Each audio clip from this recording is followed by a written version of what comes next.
Ganpati Bappa Morya guys. तो आज है डे 1 की इवनिंग। आरती से पहले की कुछ प्रिपरेशन थी। सबसे पहले मुझे कुछ भोग बनाना था भगवान जी के लिए, तो वो मैंने सोचा कि मैं सूजी का हलवा बना लेती हूँ क्योंकि वो मुझे सबसे अच्छा आता है।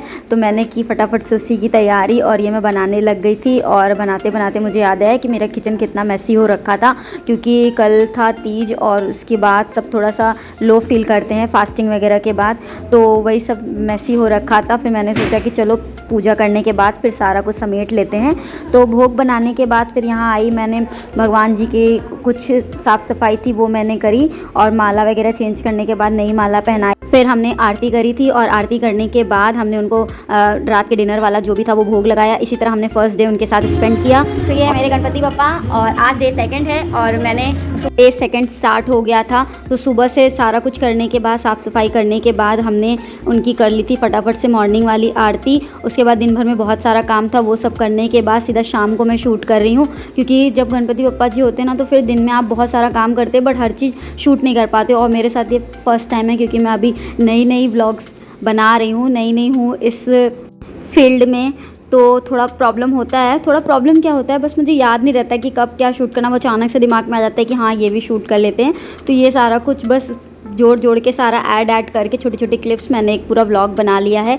आप लोग देखिएगा और मेरे गणपति बप्पा आप लोगों की सारी विशेस पूरी करें, क्योंकि मैंने आज तक जो भी अपने बप्पा से मांगा है वो सारा कुछ मुझे मिला है। तो मैं बहुत खुश हूँ। और जब भी गणेश चतुर्थी आती है तो मैं पहले से एक्साइटेड हो जाती हूँ। और कई बार ऐसा होता है कि मैं सोचती हूँ कि शायद इस बार नहीं हो पाएगा, शायद मैं मूर्ति स्थापित नहीं कर पाऊँगी, बट फिर भी पता नहीं कहाँ से मेरे साथ क्या होता है कि मैं स्थापित कर लेती हूँ। और ये मेरा 9th ईयर है। मैं 9 साल से गणपति जी को अपने घर पर लाती हूँ, उनको बुलाती हूँ और उनकी सेवा सत्कार करती हूँ। तो ये मेरा 9वां साल है और मैं चाहती हूँ आगे सालों साल मैं इसी तरह गणपति जी को अपने घर पे विराजूं, उनको बुलाऊं, उनकी सेवा सत्कार करूं। और मैं गणपति बप्पा से ये विश ज़रूर मांगती हूँ जाते जाते उनके जाने से कि आप अगले साल लौट के फिर आइएगा, क्योंकि मैं सब कुछ बर्दाश्त कर सकती हूँ बट मैं ये नहीं सोच सकती कि ऐसा कोई भी साल मेरा ऐसा हो कि मैं ये इनकी पूजा ना कर पाऊँ या इनको अपने घर में स्थापित ना कर पाऊँ। तो मैं कोशिश यही करती हूँ कि मैं हर साल किसी न किसी तरीके से बस गणपति जी को अपने घर पे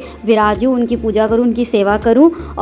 और इन सब के बाद जो आप देख रहे हैं, मैंने उनको आज बेसन के लड्डू का भोग लगाया। सुबह मैंने बेसन का मोदक बनाया था बट मैं वो शूट नहीं कर पाई और क्योंकि बहुत लेट हो रहा था तो मुझे जल्दी बना के बस मुझे उनकी आरती कर लेनी थी, क्योंकि सुबह की आरती का टाइमिंग हमारा 10 बजे होता है और बस मुझे ये लग रहा था कि लेट ना हो जाए, तो मैंने इसीलिए वो शूट नहीं किया। और शाम को मैंने बेसन के लड्डू का भोग लगाया। मैंने सुना है गणपति जी को ये भी बहुत पसंद है। उसके बाद फिर हमने पूजा वगैरह करी और इसी तरह हमने डे 2 भी अपने गणपति बप्पा जी के साथ स्पेंड किया। और हम 3 दिन के लिए अपने गणपति बप्पा जी को अपने घर पर बुलाए हैं और मैं चाहती हूँ मैं 3 दिन तक उनके लिए जो भी पॉसिबल हो, जो भी सारी चीज़ें पॉसिबल हो मैं उनके लिए करूँ और उनके साथ अच्छा टाइम स्पेंड करूँ। इसी तरह आज का दिन करते हैं ख़त्म। मिलते हैं आपसे नेक्स्ट वीडियो में। बाय।